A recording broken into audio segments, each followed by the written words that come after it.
السلام عليكم ورحمة الله وبركاته.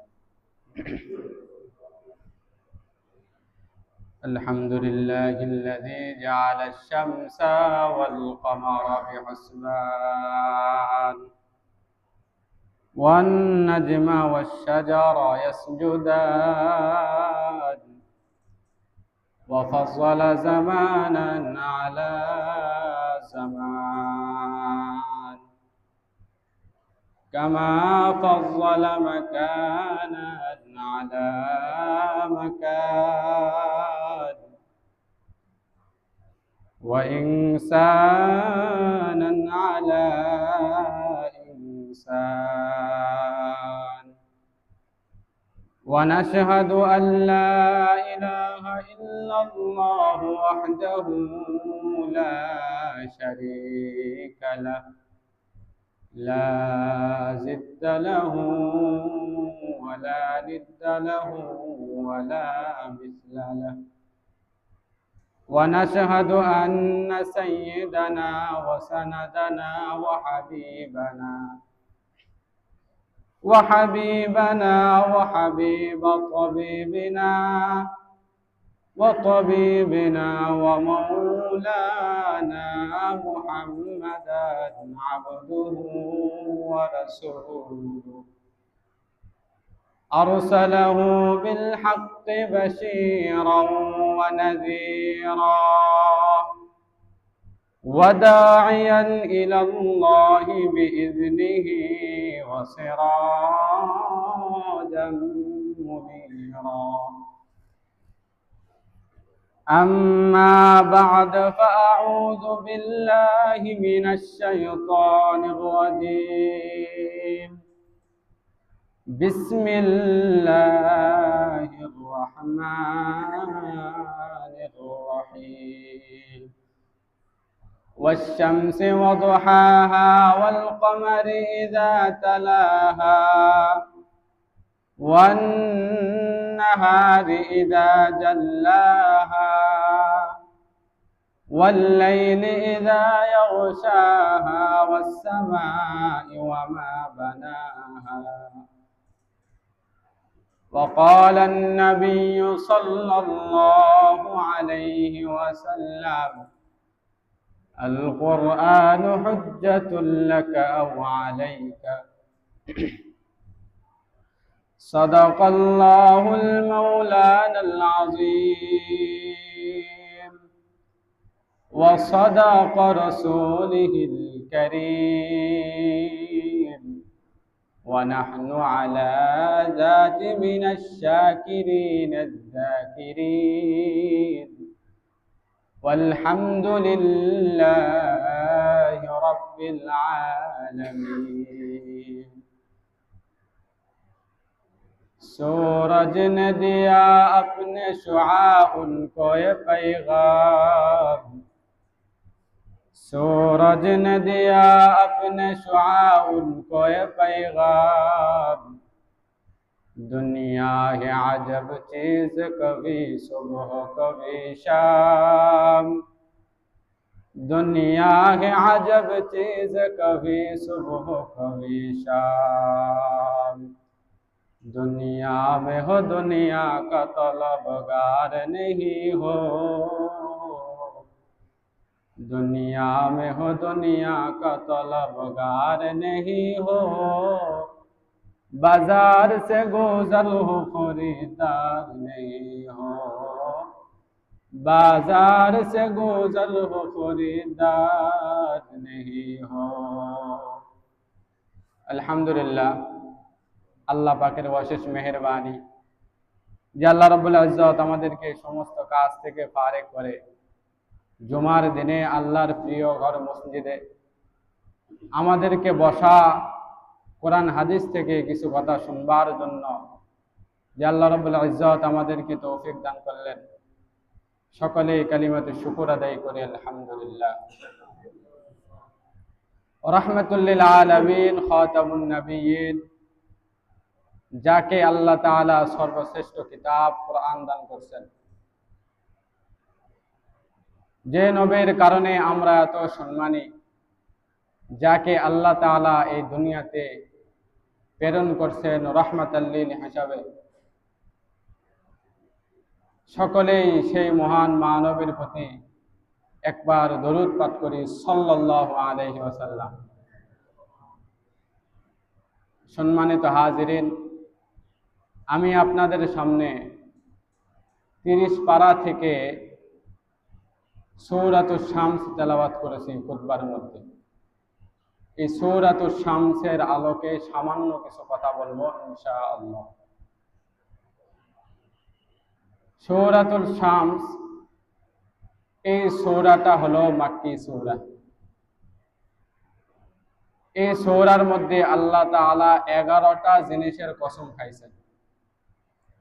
কোরআন শরীফের মধ্যে সবচাইতে বেশি কসম খাইছেন সূরাতুশ শামসের মধ্যে। একাধারে 11টা জিনিসের কসম খাইছেন।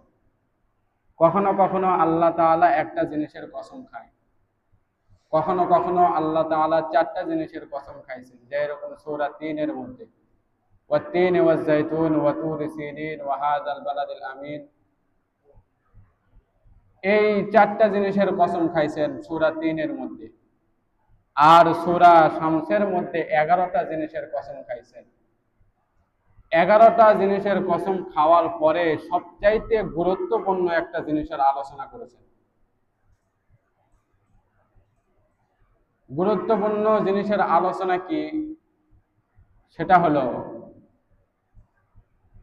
সবচাইতে সফল ব্যক্তি ওই ব্যক্তি যে নিজের নফসের বিরোধিতা করে, যে নিজের নফসের বিরোধিতা করে, সে ব্যক্তি সবচাইতে সফল। যে নফসকে পবিত্র করে সে ব্যক্তি সবচাইতে সফল। আর যে ব্যক্তি নফসকে পবিত্র করে না সে হলো ব্যর্থ। 11টা জিনিসের কসম খাওয়ার পরে এই কথা আল্লাহ তাআলা বলেছেন। আল্লাহ তাআলা মানুষকে সৃষ্টি করেছেন, মানুষের অন্তরের মধ্যে ভালো জ্ঞানও দান করছেন, খারাপ জ্ঞানও দান করছেন। মানুষ যদি ভালো জ্ঞানের প্রতি আমল করে, ভালো জ্ঞান যদি সে গ্রহণ করে, ভালো জিনিস যদি সে গ্রহণ করে, তাহলে সে কামিয়াবি। আর যদি সে ভালো গুণকে গ্রহণ না করে তাহলে সে সফল কাম হবে না। একটা জিনিস বোঝার বিষয় হলো আল্লাহ তাআলা ফেরেশতাকে শুধুমাত্র ভালো গুণ দিয়েছেন, তারা শুধু আল্লাহর ইবাদত করবে। খারাপ গুণ কি তারা জানে না, খারাপ গুণ করলে শাস্তি কি এটাও তারা জানে না। খারাপ গুণের মধ্যে যে একটা মজা আছে, এই মজা সম্পর্কেও ফেরেশতারা জানে না। আর আল্লাহ তাআলা মানুষকে সৃষ্টি করার পরে তাকে ভালো গুণও দান করছেন, খারাপ গুণও দান করছেন। যদি তোমরা ভালো গুণ গ্রহণ করো তাহলে তোমরা কামিয়াবি হয়ে যাইবা। আর যদি তোমরা ভালো গুণ গ্রহণ না করো তাহলে তোমরা ব্যর্থ হবা। এটা শুধুমাত্র মানুষকে দিয়েছেন। গুনার মধ্যে একটা মজা আছে, এই মজার জন্য মানুষ গুনাহ করে। এই মজাটা আল্লাহ তাআলা অন্য কোনো মাখলুককে দেয় নাই। আল্লাহ তাআলা গুনার মধ্যে যে মজা, এটা শুধু মানুষকে দিয়েছেন। আর মানুষ এই মজার কারণেই তারা গুনাহ করে। আর তারা জানে যে গুনাহ করলে আমাদের শাস্তি হবে, এটাও আল্লাহ তাআলা জানেন। এই 3টা জিনিস বুঝে থাকলে আমাদের জন্য এই বয়ানটা বোঝা সহজ হবে। আল্লাহ তাআলা কোরআনের মধ্যে বলেন ওয়াশ-শামসি ওয়া দুহাহা, সূর্যের শপথ, যখন এই সূর্যটা আলোকিত হয়, উজ্জ্বল হয়। ওয়াল কমারি ইযা তালাহা, এবং চন্দ্রের শপথ, যখন এই চন্দ্র সূর্যকে অনুসরণ করে। ওয়ান নাহারি ইযা জাল্লাহা, রাতের শপথ, যখন রাত দিনকে উজ্জ্বল করে। ওয়ান নাহারি ইযা জাল্লাহা, দিনের শপথ, যখন দিন এই সূর্যকে উজ্জ্বল করে। ওয়াল্লাইলি ইযা ইয়াগশাহা, রাতের শপথ যখন রাত এই দিনকে ঢেকে নেয়, সূর্যকে ঢেকে নেয়। ওয়ান নাহার ওয়াস সামাই ওয়া মা বানাহা, আসমানের শপথ এবং যিনি আসমানকে সৃষ্টি করেছেন বানাইছেন তার শপথ। ওয়াল আরদি ওয়া মা তাহাহা, এবং জমিনের শপথ যিনি জমিনকে বিস্তৃত করেছেন। ওয়া নাফসিন ওয়া মা সাওয়াহা, এরপরে আল্লাহ বলেন ওয়া নাফসিন ওয়া মা সাওয়াহা, তোমার নফসের কসম। ওয়া মা সাওয়াহা, যিনি এই নফসকে সুবিন্যস্ত করেছেন। ফাআলহামাহা ফুজুরাহা ওয়া তাকওয়াহা, ফাআলহামাহা ফুজুরাহা ওয়া তাকওয়াহা, অতঃপর আল্লাহ বলেন আমি এই নফসকে, আমি নফসের মধ্যে, মানুষের নফসের মধ্যে ভালো গুলো দান করেছি এবং খারাপ গুলো আমি মানুষের নফসের মধ্যে দান করেছি। 11টা জিনিসের কসম খাওয়ার পর আল্লাহ তাআলা বলতেছেন লাকাদ লাকাদ ক্বাদ আফলাহা মান যাক্কাহা, ওই ব্যক্তি সবচেয়ে সফল কাম, অবশ্যই অবশ্যই ওই ব্যক্তি সবচেয়ে সফল কাম যে নিজের নফসকে পবিত্র করেছে। ওয়াকাদ খাবা মান দাসাহা, অবশ্যই অবশ্যই ওই ব্যক্তি সবচেয়ে ব্যর্থ কাম যে নিজের নফসের বিরোধিতা করে নাই, নিজের নফসকে পবিত্র করে নাই, পরিশুদ্ধ করে নাই। ও মুসলমান ভাই, একটা কথা বলি, মনোযোগ দিয়ে শুনে নাও। নফসকে পবিত্র করার অর্থ হইল আল্লাহর হুকুম মেনে চলা, নবীর তরিকা অনুযায়ী চলা। যদি নবীর তরিকা অনুযায়ী চলো, আল্লাহর হুকুম অনুযায়ী চলো, তাহলে তুমি সফল কাম হয়ে যাইবা, তাহলে তুমি সফল হইবা। কিসের সফল? সফল হইল আল্লাহ তাআলা তোমাকে জান্নাত দান করবেন। আর যদি তোমরা নবীর তরিকা অনুযায়ী না চলো, নিজের মন যা চাই তাই চলো, তাহলে তুমি হলো ব্যর্থ কাম। এই জন্যই নবী করিম সাল্লাল্লাহু আলাইহি ওয়াসাল্লাম বলেন আল কাইয়িসু মান দানা নাফসাহু ওয়া আমিলা লিমা বাদাল মাউত, সবচাইতে উত্তম ওই ব্যক্তি যে নিজের নফসের বিরোধিতা করে, ওয়া আমিলা লিমা বাদাল মাউত, মৃত্যুর পরের জিন্দেগির জন্য আমল করে। এই দুনিয়াতে আল্লাহ তাআলা আমাদেরকে পাঠাইলেন শুধুমাত্র তার পরীক্ষার করার জন্য।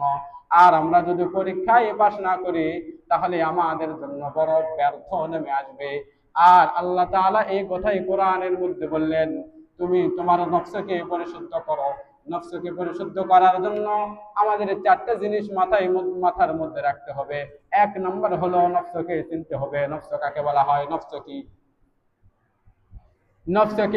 কাকে বলা হয়? নফস হলো 3 প্রকার। 1 নম্বর হলো নফসুল আম্মারা। নফসুল আম্মারা হলো যে সব সময় গুনার কাজে তোমাকে ধাবিত করে, গুনার কাজে নিয়ে যায়, সব সময় তোমাকে মিথ্যা কথার দিকে নিয়ে যায়, সব সময় তোমাকে বেনামাজি বানায় দেয়, সব সময় তোমাকে খারাপ কাজের দিকে নিয়ে যায়। এই নফস হলো নফসুল আম্মারা। আর 2 নম্বর নফস হলো নফসুল লাওয়ামা। নফসুল লাওয়ামা হলো এমন নফস যে তুমি গুনাহ করার পরে তুমি নিজেকে তিরস্কার করো যে হায় হায় এই কাজ করার তোমার ঠিক হয় নাই। গুনাহ করার পরে তুমি নিজেকে তিরস্কার করো, এটা করা তোর ঠিক হয় নাই। নামাজ না পড়ার পরে নিজেকে তিরস্কার করো, এটা করা তোমার ঠিক হয় নাই। মিথ্যা কথা বলার পরে নিজেকে তিরস্কার করো, এটা করা তোমার ঠিক হয় নাই। এই নফস হলো নফসুল লাওয়ামা। আর 3 নম্বর নফস হলো নফসুল মুতমাইন্না। নফসুল মুতমাইন্না হলো এমন নফস যে আল্লাহ তাআলার হুকুমকে মেনে নিয়েছে, নবীর তরিকাকে মেনে নিয়েছে।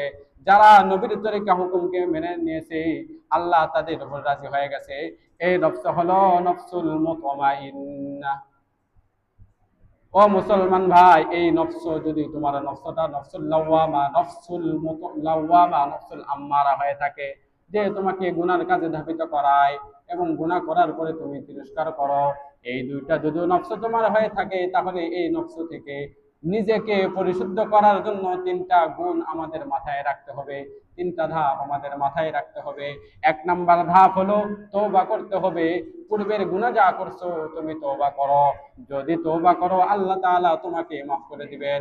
আল্লাহ তাআলা কোরআনের মধ্যে বলেন, ইয়া আইয়ুহাল্লাযীনা আমানু, হে ঈমানদারগণ, আল্লাহ তাআলা এখানে কোনো বেঈমানকে ডাক দেয় নাই, যারা ঈমান এনেছে তাদেরকে ডাক দিয়েছেন, হে ঈমানদারগণ শোনো শোনো, তোমরা তওবা করো, তুবু ইলাল্লাহ, তওবা করো। যদি তোমাদের পূর্বে গুনাহ হয়ে যায় আল্লাহ তাআলার কাছে তওবা করো। কেমনে তওবা করবা? আল্লাহ তাআলা কোরআনের মধ্যে শিক্ষা দিলেন, তওবাতান নাসুহা, খাঁটি দিলে অন্তর দিয়ে তওবা করো, আল্লাহ তাআলা তোমার তওবাকে কবুল করে নেবেন। খাঁটি দিলে অন্তর দিয়ে তওবা করতে হবে, তাহলে আল্লাহ তাআলা তোমার গুনাহ তওবাকে কবুল করে নেবেন, তোমার গুনাহকে মাফ করে দিবেন, তোমাকে নিষ্পাপ বানায় দিবেন। ও মুসলমান ভাই, একটা কথা শোনেন, রিয়াজুস সালিহিন কিতাবের মধ্যে তাওবাতুল বাহাসের মধ্যে একটা ঘটনা উল্লেখ করেছেন।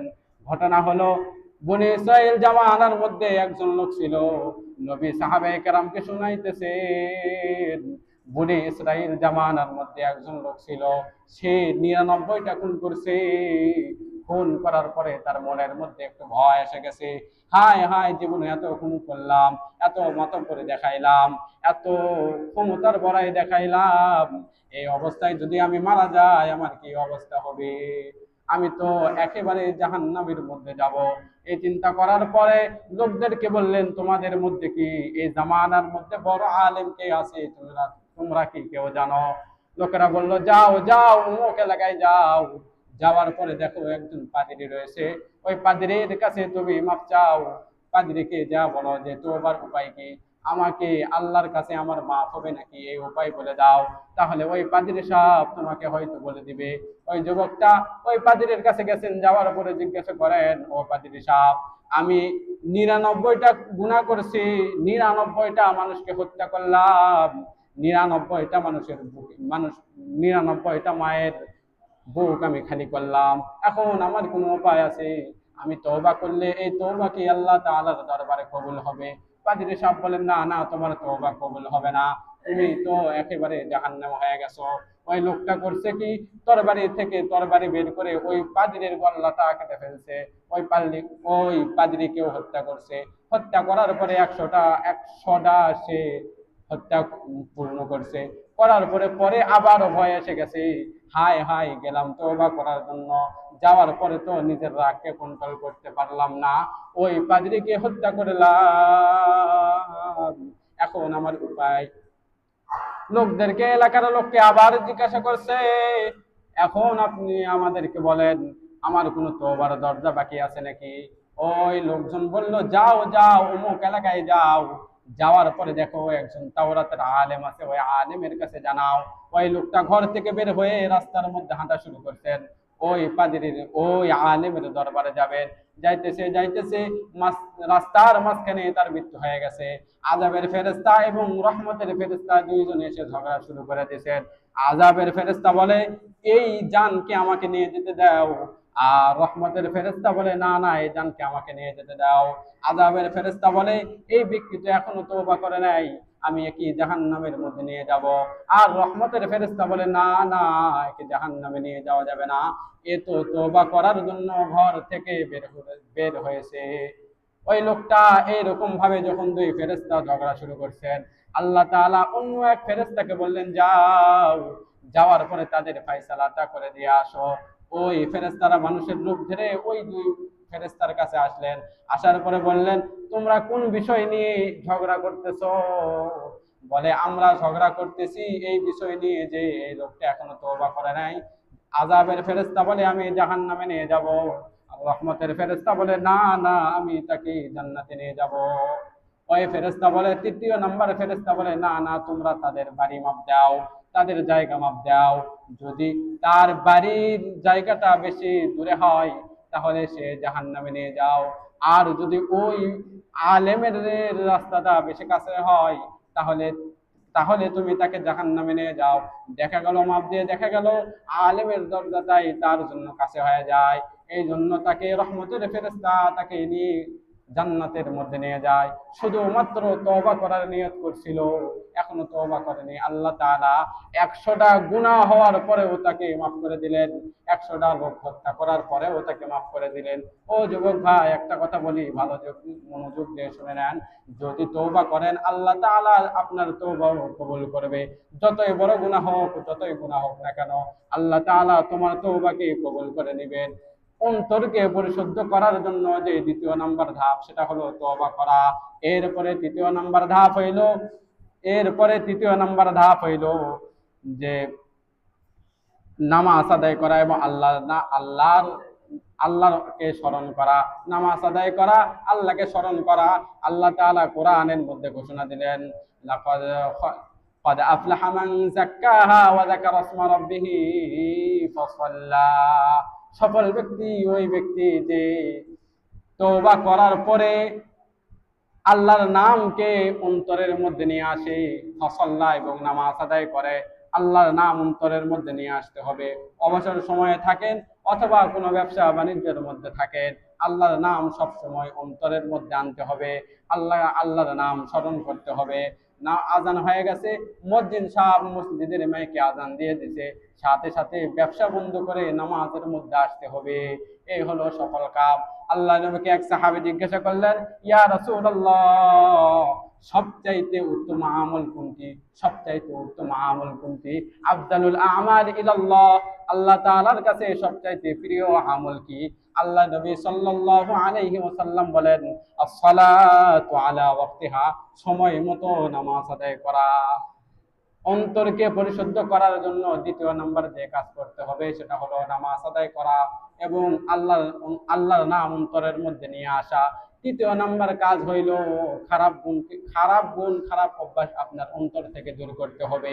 যদি আপনার মিথ্যা কথা বলা আপনার অভ্যাস হয়ে থাকে, তাহলে আজকে থেকে তওবা করেন, আর কোনোদিন মিথ্যা কথা বলবো না। নামাজ না পড়া যদি এটা আপনার অলসতার কারণে হয়ে থাকে, আজকে থেকে তওবা করেন, আর কোনোদিন নামাজ ছাড়বো না। এরকম ভাবে খারাপ গুণকে অন্তর থেকে ফেলে দিতে হবে, আর নিজের মধ্যে ভালো গুণকে রোপণ করতে হবে। যদি ভালো গুণকে রোপণ করো আর অন্তর থেকে যদি খারাপ গুণকে ফেলে দাও, তাহলে তুমি বড় কামিয়াব হয়ে যাবা। কোরআনের ভাষায় তুমি বড় সফল হয়ে যাইবা, তোমাকে আল্লাহ তাআলা জান্নাত দান করবে।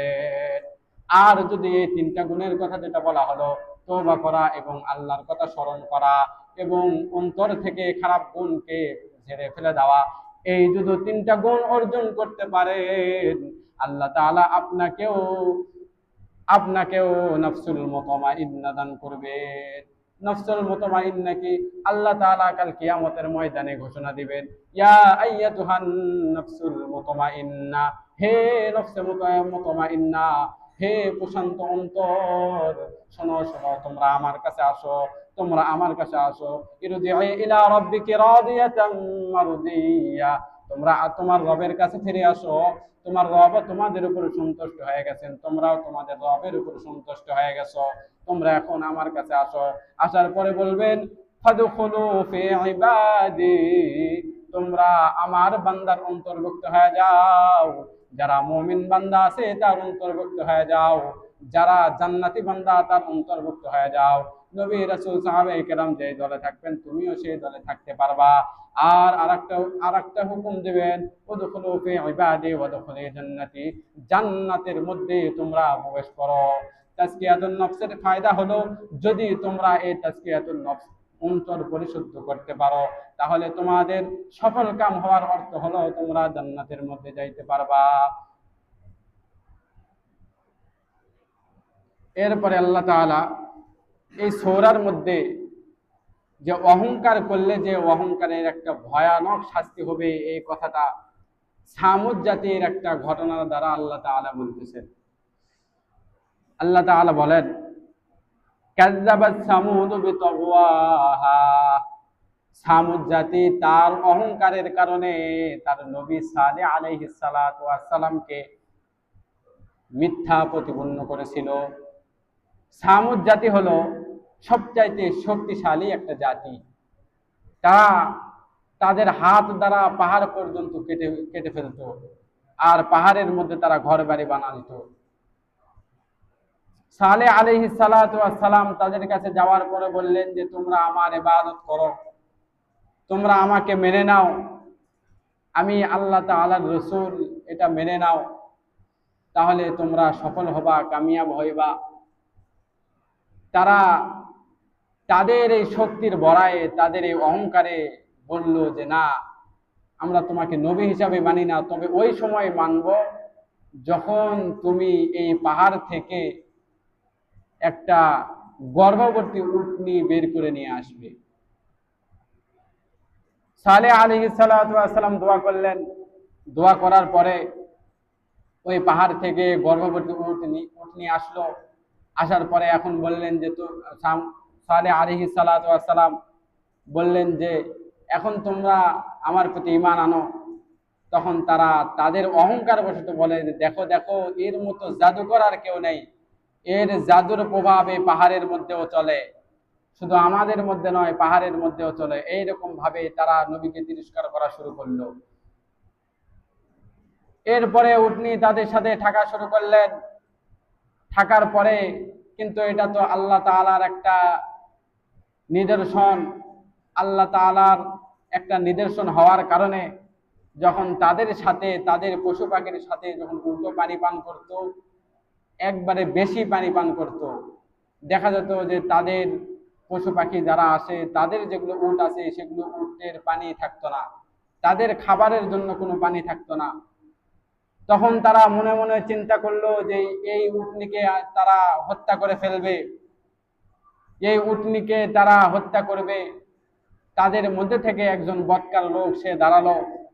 দাঁড়ানোর পরে বলল যে যে আমি এই উটনিকে হত্যা করব।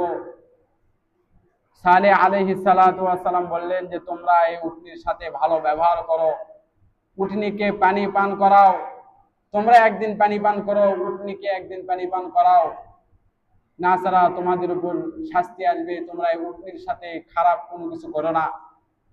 তখন তারা ওই উটনিকে জবাই করলো। সালেহ আলাইহিস সালাতু ওয়াস সালাম বললেন তোমরা যেহেতু এই উটনিকে জবাই করছো, তোমাদের উপর 3 দিন পরে আল্লাহ তাআলার আযাব আসবে।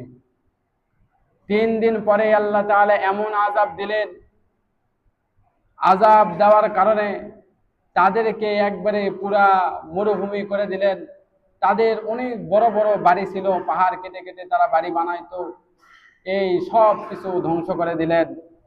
ধ্বংস করার কারণ ছিল তারা হলো অহংকার করত, নবীকে মানত না, নবীর উপর যে নিদর্শন এসেছে সেই নিদর্শনকে তারা মানত না। এই না মানার কারণে তাদের ধ্বংস হয়েছে। মুসলমান মুআজ্জাজ হাজিরিন, আমাদের উপর আল্লাহ তাআলা কোরআনকেও মুআজিজা হিসাবে দিয়েছে।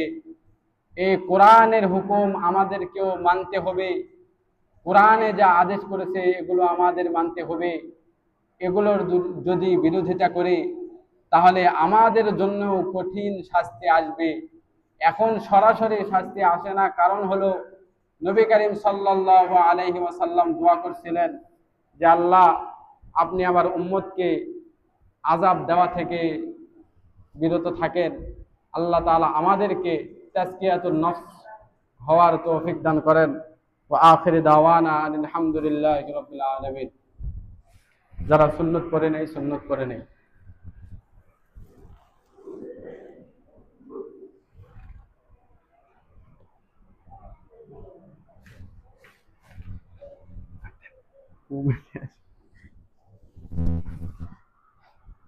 ওটাই